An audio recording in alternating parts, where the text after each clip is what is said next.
ஆகாஷ்வாணி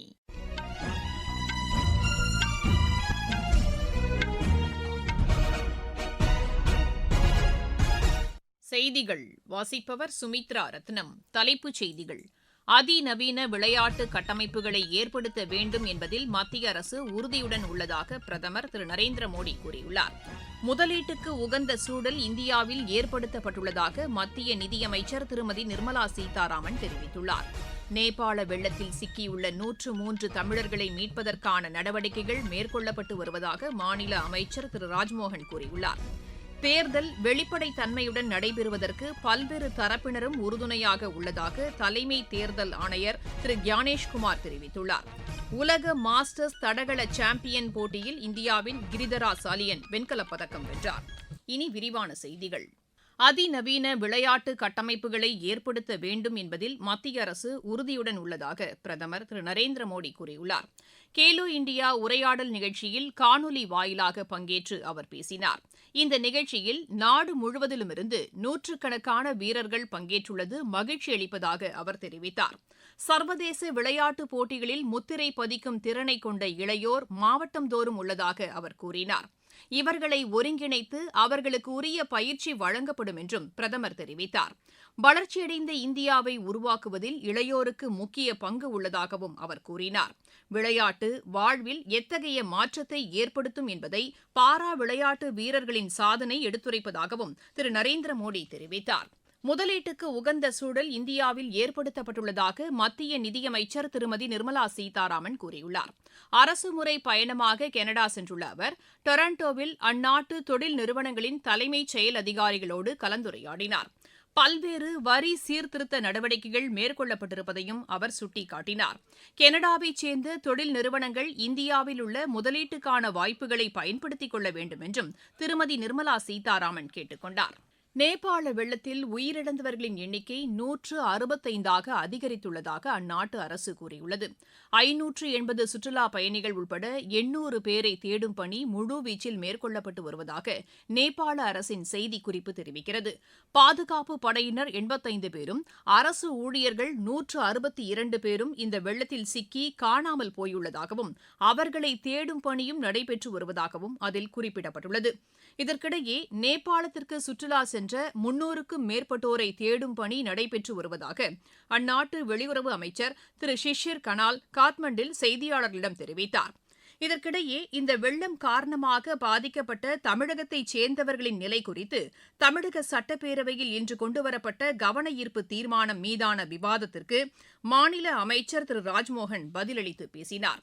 கைலாஷ் யாத்திரை சென்ற 103 தமிழர்கள் இதில் சிக்கியுள்ளதாகவும் இவர்களில் 20 பேர் பாதுகாப்பாக மீட்கப்பட்டுள்ளதாகவும் அமைச்சர் தெரிவித்தார். தமிழ்நாட்டை பொறுத்த வரைக்கும் கடலூர் மாவட்டத்திலிருந்து 11 பேர், கிருஷ்ணகிரி மாவட்டத்திலிருந்து 5 பேர், தஞ்சாவூர்ல இருந்து 16 பேர், தருமபுரியில ஒருத்தர், திருச்சிராப்பள்ளியில 4, திருவண்ணாமலையில 1, திருவாரூரில் 2, நாமக்கல் 1, மயிலாடுதுறை 7, சென்னை 6 ஆகிய 10 மாவட்டங்களை சார்ந்த 54 தமிழர்களும் சேர்த்து புதுச்சேரியை சேர்ந்த 3 நபர்கள் ஆக மொத்தம் 57 நபர்கள் கைலாஷ் யாத்திரைக்காக நேபாளத்திற்கு அழைத்து செல்லப்பட்டாங்க. மேலும் இன்னொரு சென்னையில் இருந்து இயங்கக்கூடிய மகாதேவ் கைலாஷ் யாத்ரா நிறுவனம் 49 தமிழர்களை இதே பர்பஸ்ல அங்க வந்து அழைத்து போயிருக்காங்க என்ற விவரமும் இப்ப தெரிய வந்தது. சரியா ரஸ்வா மாவட்டத்தில் இருக்கிற போட்டே கோசி அந்த ஆற்றின் அருகே ஏற்பட்ட திடீர் பெருவெள்ளத்தின் காரணமாக வாகனம் நடுவுல சிக்கிக்கிட்டதாக முதல்ல தகவல் வந்தது. அந்த வாகனத்தில் பயணம் செய்த 20 தமிழர்கள் தற்போது அவர்கள் மீட்கப்பட்டு மேலும் தரை வழியாக ஒரு ஆல்டர்னேட் ரூட் போடப்பட்டு அழைத்து வந்த ஏற்பாடுகள் நடந்துகிட்டு இருக்கு. 54 தமிழர்களையும் விரைந்து தாயகம் மீட்டு வரும் பணியையும் விரைவுபடுத்துமாறு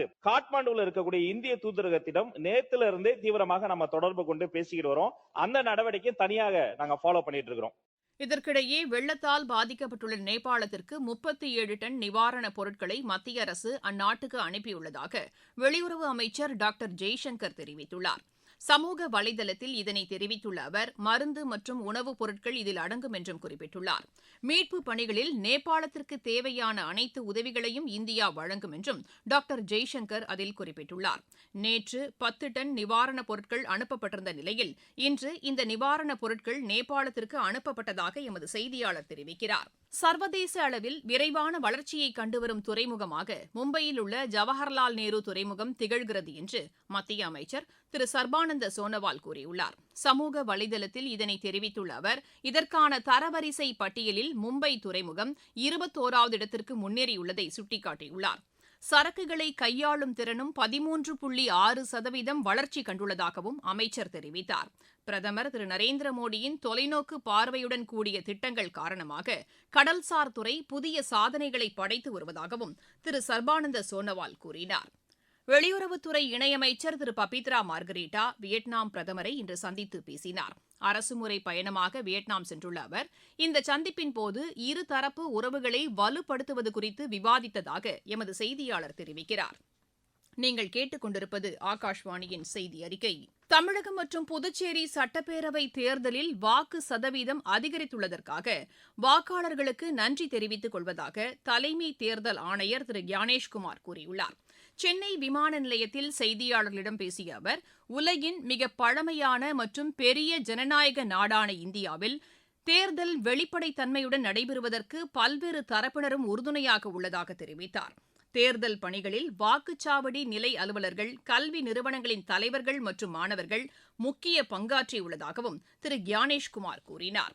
பழங்குடியினர் நலனில் காங்கிரசுக்கு அக்கறை இல்லை என்று சத்தீஸ்கர் முதலமைச்சர் திரு விஷ்ணு தேவ்சாய் குற்றம் சாட்டியுள்ளார். ராய்ப்பூரில் செய்தியாளர்களிடம் பேசிய அவர், வாக்கு வங்கி அரசியலில் மட்டுமே காங்கிரஸ் கவனம் செலுத்துவதாக குறை கூறினார். பழங்குடியினர் நலனுக்கென தனி அமைச்சகத்தை முன்னாள் பிரதமர் அடல் பிஹாரி வாஜ்பேயி ஏற்படுத்தியதையும் அவர் சுட்டிக்காட்டினார். பழங்குடியினர் நலனுக்கு பிஜேபி அரசு உயர் முன்னுரிமை அளித்துள்ளதாகவும் திரு விஷ்ணு தேவ்சாய் தெரிவித்தார். வடகிழக்கு மாநிலங்களில் மின் விநியோக கட்டமைப்பை நவீனமயமாக்கும் பணிகளுக்கு கூடுதல் நிதி ஒதுக்கீடு செய்ய வேண்டும் என்று அம்மாநிலங்களின் மின்துறை அமைச்சர்கள் மத்திய அரசை வலியுறுத்தியுள்ளனர். புதுதில்லியில் மத்திய மின்துறை அமைச்சர் திரு மனோகர்லாலை சந்தித்து அவர்கள் இக்கோரிக்கையை வலியுறுத்தியதாக மத்திய அரசின் செய்திக்குறிப்பு தெரிவிக்கிறது. உத்தரப்பிரதேசத்தில் இன்று நேரிட்ட சாலை விபத்தில் 3 பேர் உயிரிழந்தனர், 11 பேர் காயமடைந்தனர். குருகிராமிலிருந்து பீகார் சென்று கொண்டிருந்த பேருந்து பல்திராய் அருகே நின்று கொண்டிருந்த போது லாரி அதன் மீது மோதியதில் இந்த விபத்து நேரிட்டதாக காவல்துறையினர் தெரிவித்தனர். லாரி ஓட்டுநரின் கவனக்குறைவே இந்த விபத்துக்கு காரணம் என்று முதல்கட்ட விசாரணையில் தெரியவந்துள்ளதாக காவல்துறையினர் கூறினர். உலக மாஸ்டர்ஸ் தடகள சாம்பியன் போட்டியில் இந்தியாவின் கிரிதராஜ் சாலியன் வெண்கலப் பதக்கம் வென்றார். தென்கொரியாவின் டேகுவில் நடைபெற்று வரும் இப்போட்டியின் ஆடவர் ஈட்டி எறிதல் பிரிவில் அவர் இப்பதக்கத்தை கைப்பற்றினார். பொன்டியானக் சர்வதேச சேலஞ்ச் பேட்மிண்டன் போட்டியில் இந்தியாவின் ருஜுலா ராமோ காலிறுதிக்கு முந்தைய சுற்றுக்கு முன்னேறியுள்ளார். மகளிர் ஒற்றையர் பிரிவு 2வது சுற்று ஆட்டத்தில் அவர் 21-12, 21-9 என்ற செட் கணக்கில் ஸ்லோவேக்கியாவின் நட்டாலியா ஸ்லோபோடோவாவை வென்றார். இதர ஒற்றையர் பிரிவுகளில் பாரத் ராகவ், சமர்வீர் மற்றும் தன்வி பத்ரி காலிறுதிக்கு முந்தைய சுற்றுக்கு தகுதி பெற்றுள்ளனர். புனேயில் நடைபெற்று வரும் சர்வதேச ஜூனியர் பேட்மிண்டன் போட்டியில் இந்தியாவின் விஜயலட்சுமி காலிறுதிக்கு முன்னேறியுள்ளார். 19 வயதுக்குட்பட்டோருக்கான மகளிர் ஒற்றையர் பிரிவு காலிறுதிக்கு முந்தைய சுற்று ஆட்டத்தில் அவர் 21-19, 14-21, 21-18 என்ற செட் கணக்கில் இந்தியாவின் லக்ஷயா ராஜேஷை வென்றார். செக் குடியரசில் நடைபெற்று வரும் சர்வதேச டேபிள் டென்னிஸ் போட்டியில் இந்தியாவின் அங்கூர் பட்டாச்சார்ஜி காலிறுதிக்கு முந்தைய சுற்றுக்கு தகுதி பெற்றுள்ளார். ஆடவர் ஒற்றையர் பிரிவு முதல் சுற்று ஆட்டத்தில் அவர் 11-6, 12-10, 2-11, 9-11, 14-12 என்ற செட் கணக்கில் பெல்ஜியத்தின் லாரன்ஸ் டேவோஸை வென்றார். மலேசியாவில் நடைபெற்று வரும் சர்வதேச சேலஞ்சர் ஸ்குவாஷ் போட்டியில் இந்தியாவின் அபய் சிங் 2வது சுற்றுக்கு முன்னேறியுள்ளார். இந்தியா உஸ்பெகிஸ்தான் இடையே 17 வயதுக்குட்பட்டோருக்கான மகளிர் நட்புணர்வு கால்பந்து போட்டி டாஷ்கண்டில் இன்று நடைபெறுகிறது. உலகக்கோப்பை மகளிர் ஹாக்கி போட்டியில் இந்தியா ஜெர்மனி இடையேயான 5வது மற்றும் 6வது இடத்திற்கான ஆட்டம் நெதர்லாந்தின் ஆம்ஸ்டல்வேனில் இன்று நடைபெறுகிறது. ஆஸ்திரேலியாவுக்கு எதிராக 19 வயதுக்குட்பட்டோருக்கான கிரிக்கெட் போட்டித் தொடரில் பங்கேற்பதற்கான இந்திய அணி அறிவிக்கப்பட்டுள்ளது. ஒருநாள் கிரிக்கெட் போட்டித் தொடருக்கான அணியின் கேப்டனாக லக்ஷயா ராய்சந்தானியும், பல நாள் போட்டித் தொடருக்கான அணியின் கேப்டனாக யஷ்வர்தன் சௌஹானும் நியமிக்கப்பட்டுள்ளனர். மீண்டும் தலைப்புச் செய்திகள். அதிநவீன விளையாட்டு கட்டமைப்புகளை ஏற்படுத்த வேண்டும் என்பதில் மத்திய அரசு உறுதியுடன் உள்ளதாக பிரதமர் திரு நரேந்திர மோடி கூறியுள்ளார். முதலீட்டுக்கு உகந்த சூழல் இந்தியாவில் ஏற்படுத்தப்பட்டுள்ளதாக மத்திய நிதியமைச்சர் திருமதி நிர்மலா சீதாராமன் தெரிவித்துள்ளார்.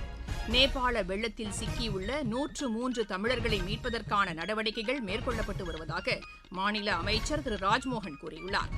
தேர்தல் வெளிப்படைத்தன்மையுடன் நடைபெறுவதற்கு பல்வேறு தரப்பினரும் உறுதுணையாக உள்ளதாக தலைமை தேர்தல் ஆணையர் திரு ஞானேஷ்குமார் தெரிவித்துள்ளார். உலக மாஸ்டர்ஸ் தடகள சாம்பியன் போட்டியில் இந்தியாவின் கிரிதிரா சாலியன் வெண்கலப் பதக்கம் வென்றார். செய்தியறிக்கை நிறைவடைகிறது.